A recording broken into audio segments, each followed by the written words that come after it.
L'invité de ce Smart Impact ici au Grand Palais, c'est Cécile Dapp. Bonjour. Bonjour. Bienvenue, heureux de vous accueillir. Vous êtes directrice de cette Low Carbon Building Initiative. On va expliquer ce que c'est déjà, pourquoi, quand, par qui ça a été créé. Très bien. Donc la Low Carbon Building Initiative a été créée en 2022. Ouais. Elle a été initiée par l'association BBCA, association qui travaille sur les sujets de carbone depuis 10 ans en France. Et qui organise ce salon. Et qui organise ce salon, tout à fait. Donc à l'initiative de cette association et d'un certain nombre d'acteurs majeurs de l'immobilier européen, comme AXA, Covivio, Generali, donc des acteurs majeurs qui ont une empreinte immobilière pan-européenne et qui avaient ce besoin de compter le carbone de leurs bâtiments et d'être capable de comparer cette empreinte carbone à échelle européenne. D'accord.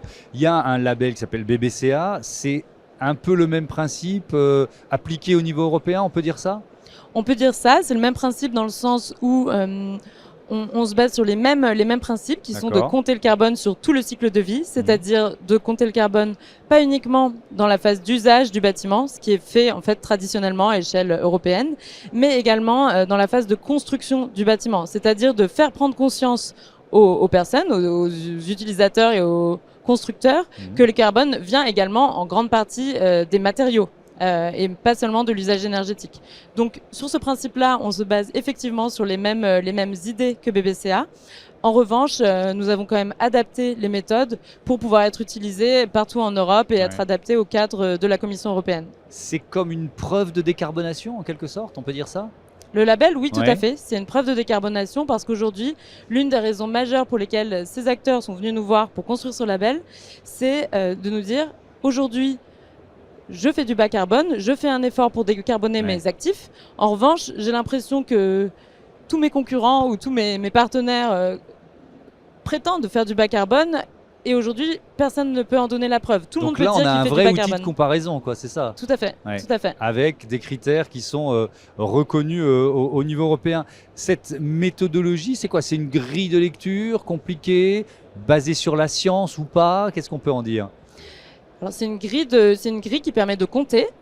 C'est une méthode qu'on a déployée avec des experts dont c'est le métier de savoir compter le carbone d'un bâtiment sur tout son cycle de vie. Donc ça veut dire sur un cycle de vie de 50 ans. Et c'est une méthode qui dit à une personne, pour compter le carbone de ce bâtiment, tu vas procéder de cette manière. Tu vas compter par exemple le carbone d'un panneau solaire de cette façon-là et pas de cette façon-là. Et donc en fait c'est une façon de se mettre d'accord. Mais alors justement, pardon de vous interrompre, est-ce qu'au niveau européen, puisque là on parle vraiment du niveau européen, il y avait des méthodes différentes d'un pays à l'autre et ça a été finalement compliqué ou pas d'ailleurs de tomber d'accord sur une méthode commune ? En fait, aujourd'hui, oui, tout à fait. Aujourd'hui, ce n'est pas réglementé au niveau européen. C'est réglementé dans certains pays. Par exemple, en France, la façon de compter est réglementée grâce à la RE 2020.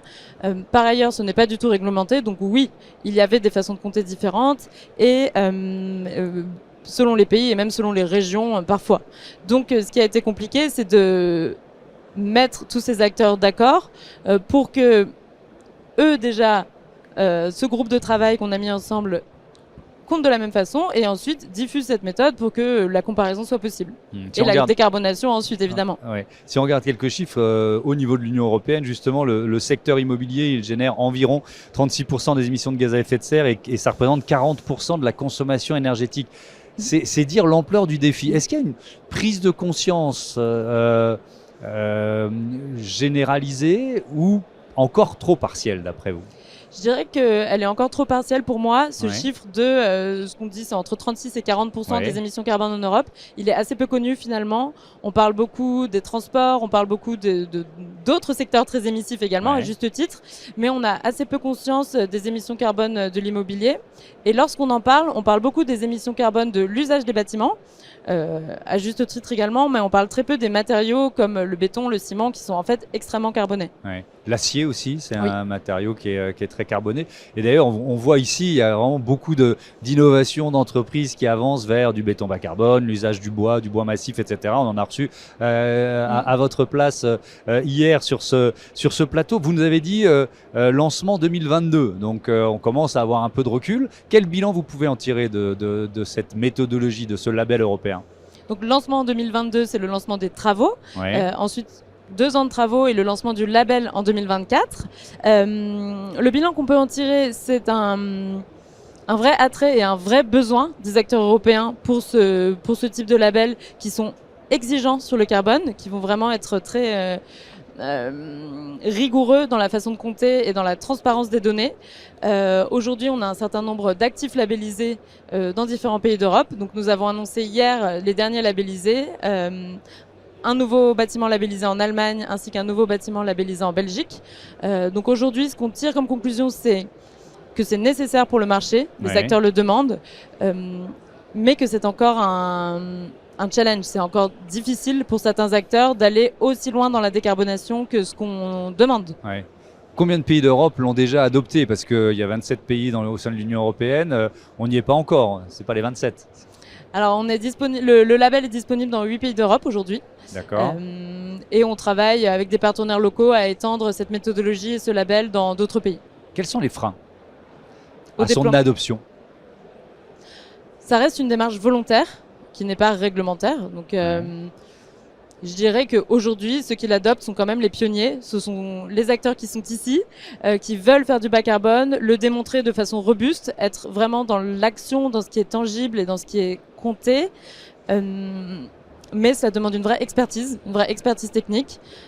Ça demande d'y passer du temps et c'est une démarche volontaire. Donc, il faut décider, en plus des autres contraintes de l'immobilier actuel, d'aller prouver qu'on est bas carbone et d'aller atteindre un niveau de décarbonation qui est quand même exigeant. Et alors justement, c'était la question que j'allais vous poser. Dans un contexte qui est quand même chahuté, difficile pour le secteur de l'immobilier, est-ce que vous sentez-vous que c'est un peu plus difficile depuis quelques mois, justement, de convaincre d'autres partenaires européens de rentrer dans la démarche?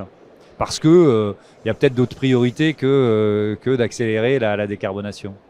Je dirais que ceux qui veulent le faire et ceux qui l'ont intégré dans leur stratégie depuis longtemps continuent à le faire et ne dévient pas leur cap. Ouais. Et aujourd'hui, et on l'a encore entendu hier de la part d'AXA, donc il y a eu un bâtiment labellisé en Allemagne, pour eux, c'est également un argument supplémentaire à la commercialisation de leurs actifs, à montrer que non seulement leurs bâtiments sont innovants sur tout un tas d'aspects, mais vont plus loin que d'autres dans la décarbonation.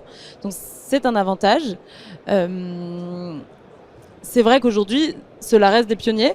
Et je pense que l'intérêt d'un label, c'est aussi de montrer que c'est possible techniquement et commercialement et de diffuser la bonne parole à d'autres acteurs. Et donc, on l'a dit, outil de comparaison, c'est quand même très intéressant pour une entreprise. Alors évidemment, c'est plus facile quand on est pionnier et qu'on a un peu d'avance que quand on a pris un peu de retard. Mais outil de comparaison des entreprises et peut-être aussi des États, la France se situe où dans ce chemin là, sur ce chemin du bas carbone?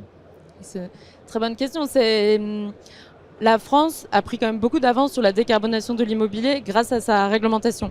Il faut savoir que la RE 2020, qui, comme son nom l'indique, existe depuis quasiment 5 ans, limite les émissions carbone de l'immobilier dans tout son cycle de vie.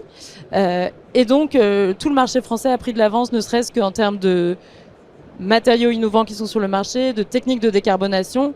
Et donc, les acteurs savent très bien non seulement compter le carbone de leur bâtiment, mais aussi en limiter l'impact. Donc, je dirais que la France, elle fait figure de proue, en fait, parmi les pays européens.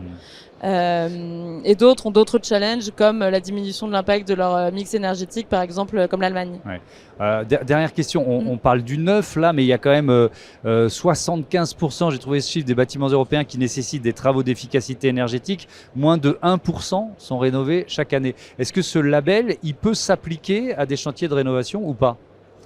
Pas encore aujourd'hui, mais c'est notre prochain objectif. On sait très bien que la rénovation représente un marché immense et on a déjà beaucoup de demandes pour la rénovation.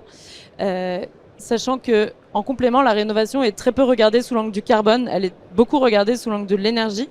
Et donc le prochain objectif de LCBI, c'est d'adapter cette méthode existante au neuf à la rénovation. Merci. Et d'adresser ce marché. Merci beaucoup Cécile Dapp et bon salon de l'immobilier bas carbone et à bientôt sur Be Smart for Change. On passe à notre débat. On va se poser la question on imagine une société où 100% des logements sont bas carbone. Ok, mais alors est-ce que c'est possible et ce serait pour quand?